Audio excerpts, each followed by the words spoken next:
Good morning friends. இது உங்கள் friends academy. Daily கண்டப்ஸில் என்ன பார்க்க போகிறோம்னு பார்த்தீங்கன்னா டிசம்பர் 19 வெள்ளிக்கிழமை 2025 இன்றைக்கி கண்டப்ஸ் தான் பார்க்க போகிறோம். இதுக்கு முன்னாடி நம்ம டெய்லி கண்டப்ஸ் வீடியோ அப்லோட் பண்ணியிருக்கோம். பார்க்காதவங்க பார்த்து சுற்றிச்சுக்கோங்க.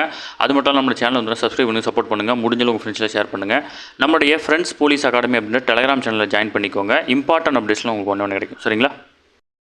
2026ஆம் ஆண்டுக்கான இம்பார்ட்டன்ட் டிஎன்பிஎஸ்சி, டிஎன்எஸ்ஆர்பி, எஸ்எஸ்சி எல்லா தேர்வுக்குமான இம்பார்ட்டன்ட் அப்டேட்ஸ்லாம் நம்மளோட டெலிகிராம் சேனலில் கொடுப்போம். டெலிகிராம் சேனல் லிங்க் வந்து பார்த்தீங்கன்னா டிஸ்கிரிப்ஷனில் கொடுத்துருக்கேன். வியூ பண்ணி உடனே ஜாயின் பண்ணிக்கோங்க. சரிங்களா? வாங்க ஃப்ரெண்ட்ஸ், கரண்ட் அஃபேர்ஸ் பார்த்தலாம். மக்களவையில் புதிய ஊரக வேலைவாய்ப்பு திட்ட மசோதா வந்து பார்த்தீங்கன்னா நிறைவேற்றப்பட்டிருக்கு. அதாவது பார்த்தீங்கன்னா 100 நாள் வேலை திட்டம் அப்படின்னு சொல்லுவாங்க.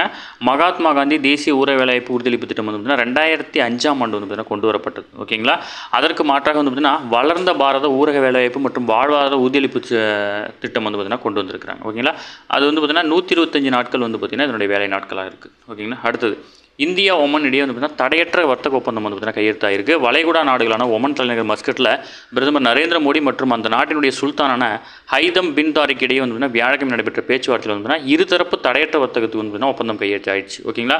இதன் விரிவான பொருளாதார கூட்டாண்மை ஒப்பந்தத்தின்படி வந்து பார்த்தீங்கன்னா ஜவுளி, வேளாண்மை, தோல் பொருட்கள் உள்ளிட்ட இந்தியாவிலிருந்து இறக்குமதி செய்யப்படும் பொருட்களுக்கு வந்து 98% வந்து பார்த்தீங்கன்னா வரி விலக்கு அளிக்கப்பட்டிருக்கு.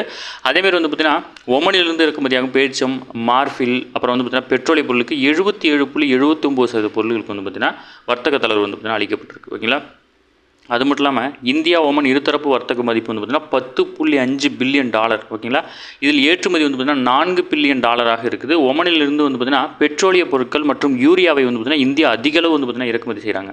அதே மாதிரி வந்து பார்த்தீங்கன்னா இந்தியாவிலிருந்து பார்த்தீங்கன்னா கனிம பொருட்கள், ரசாயனம், மதிப்புமிக்க உலோகங்கள், தானியங்கள், கப்பல் படகுகள், மிதவை கட்டமைப்புகள், மின்சார இயந்திரங்கள், கொதிகலன்கள், தேயிலை, காஃபி, மசாலா பொருட்கள், ஆடைகள், உணவுப் பொருட்கள் உள்ளிட்ட வந்து பார்த்தீங்கன்னா ஏற்றுமதி செய்யப்படுது இந்தியாவிலேருந்து. ஓகேங்களா?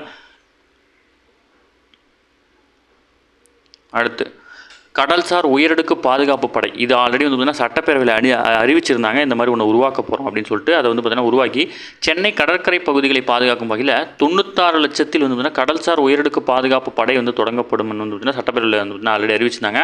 அதன்படி வந்து பார்த்தீங்கன்னா கடல்சார் உயர் பாதுகாப்பு அடுப்பு வந்து திருவொற்றியூர்ல மீன்பிடி துறைமுகத்தில் அமைச்சர் RS ராஜகண்ணப்பன் வந்து பார்த்தீங்கன்னா தொடங்கி வச்சிருக்காரு. இவங்களுடைய வேலை என்னென்னா கடல்சார் காவல் பணியாளர்களுக்கு வந்து பார்த்தீங்கன்னா கடல் சூழலை பராமரிக்க அறிந்த மீனவ சமுதாயத்திலேருந்து வந்து இதில் ஆளுங்களை டைரெக்டாக எடுத்திருக்காங்க. அது மட்டும் இல்லாமல் இவங்க வந்து பார்த்திங்கன்னா முக்கியமான ரோந்து வர்றது, கடலுடைய வளத்தை வந்து பார்த்திங்கன்னா பாதுகாக்கிறது, அழிவின் விளிம்பில் உள்ள ஆலிவ் ரிட்லி அப்படின்னு சொல்கிற கடல் ஆமைகளை பாதுகாப்புறது, டால்ஃபின், கடல் பசு போன்ற உயிரினங்களை பாதுகாப்பதிலும் வந்து பார்த்திங்கன்னா வன உயிரின பாதுகாப்பு சட்ட விதிகளை அமல்படுத்துவதிலும் வந்து பார்த்திங்கன்னா இவங்க முக்கிய பங்காற்றுவாங்க. சரிங்களா?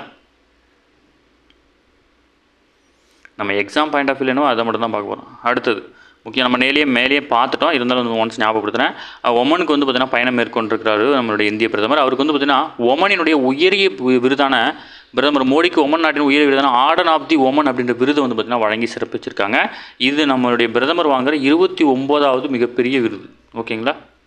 அடுத்தது, வளைகுடா ஒத்துழைப்பு கவுன்சில் வந்து பார்த்திங்கன்னா இந்தியா 3வது பெரிய ஏற்றுமதி நாடாக வந்து பார்த்திங்கன்னா ஒமன் இருக்குது.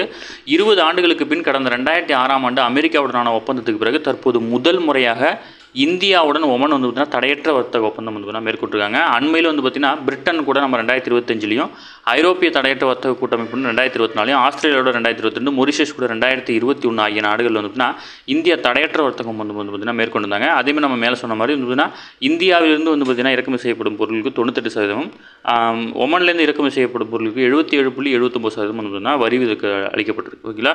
ஒமனில் திறன்மிகு வெளிநாட்டு பயணியாளர்கள் பணியமர்த்துவதில் இந்தியாவுக்கு வந்து பார்த்திங்கன்னா ஆல்ரெடி 20% வந்து இடஒதுக்கீடு கொடுத்துருந்தாங்க. இப்போ இது 50% உயர்த்திருக்கிறாங்க. ஓகேங்களா? அடுத்த வந்து பார்த்திங்கன்னா ஒப்பந்த அடிப்படையில் சேவை வழங்குவோர் தங்கும் கால அளவு வந்து 90 நாள், முன்னாடி வந்து 3 மாதம் தாங்க முடியும், இப்போ 2 ஆண்டுகள் வரையும் அதற்கு மேலும் நீட்டிக்கிறதுக்கு வந்து பார்த்திங்கன்னா வழிவகை செஞ்சுருக்கிறாங்க. அடுத்தது ரொம்ப முக்கியமானது, வெறுப்பு கருத்து தடை சட்ட மசோதா வந்து கர்நாடக சட்டப்பேரவையில் பாஜகவின் கடும் எதிர்ப்புகளுக்கு இடையே வந்து வெறுப்பு கருத்து தடை சட்ட மசோதா வந்து நிறைவேற்றப்பட்டிருக்குது. இந்தியாவிலே முதல் முறையாக இந்த சட்டத்தை நிறைவேற்றிய மாநிலம் வந்து கர்நாடகா தான். ஓகேங்களா? எந்த ஒரு மதத்தை சார்ந்தோ வந்து பார்த்திங்கன்னா வெறுப்பு பேச்சுக்களை வந்து பார்த்திங்கன்னா பதிவிடுறது இல்லை கருத்துக்களை தெரிவிப்பது வந்து பார்த்திங்கன்னா தடை செய்யப்பட்டிருக்கு. இதன் அடிப்படையில் வந்து குற்றம் நிரூபிக்கப்பட்டால் அபராத தொகை 1 லட்சம் மற்றும் அதிகபட்சமாக 7 ஆண்டுகள் வரை வந்து சிறை தண்டனை வழங்கப்படும்.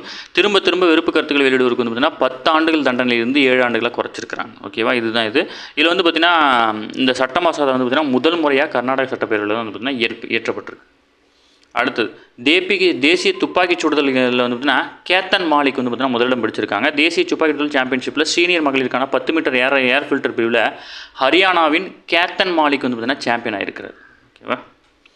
அடுத்தது 2026 உலகக்கோப்பை கால்பந்து போட்டியில் வந்து பார்த்தீங்கன்னா சாம்பியன் ஆகும் அணிக்கு வந்து பார்த்தீங்கன்னா ரொக்க பரிசாக 450 கோடியை வந்து பார்த்தீங்கன்னா வழங்கப்படும் அப்படின்னு வந்து ஃபிஃபா அறிவிச்சிருக்காங்க.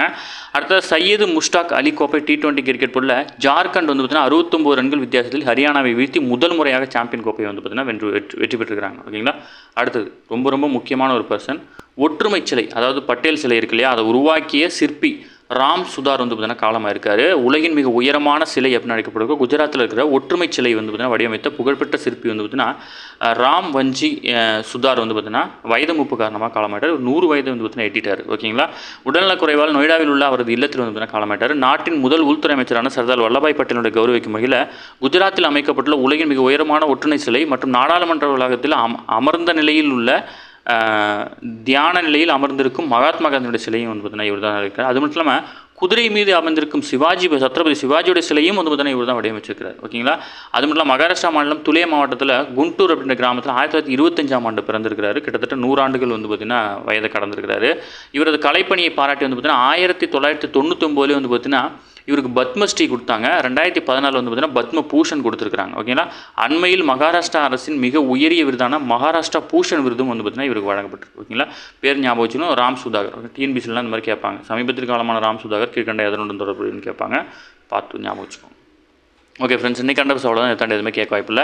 டெய்லி கண்டபஸ் டெய்லி பார்த்துங்க. அப்போ தான் மந்த்லி வீக்லி படிக்கும்போது உங்களுக்கு ஈஸியாக இருக்கும். நம்ம சேனலை சப்ஸ்கிரைப் பண்ணி சப்போர்ட் பண்ணுங்கள். முடிஞ்சளவு ஃப்ரெண்ட்ஸில் ஷேர் பண்ணுங்கள். நம்முடைய ஃப்ரெண்ட்ஸ் போலீஸ் அகாடமி அப்படின்ற டெலகிராம் சேனலில் ஜாயின் பண்ணிக்கோங்க. இம்பார்ட்டன்ட் அப்டேட்ஸ்லாம் உங்களுக்கு ஒன்று கிடைக்கும். சரிங்களா. Thank you friends.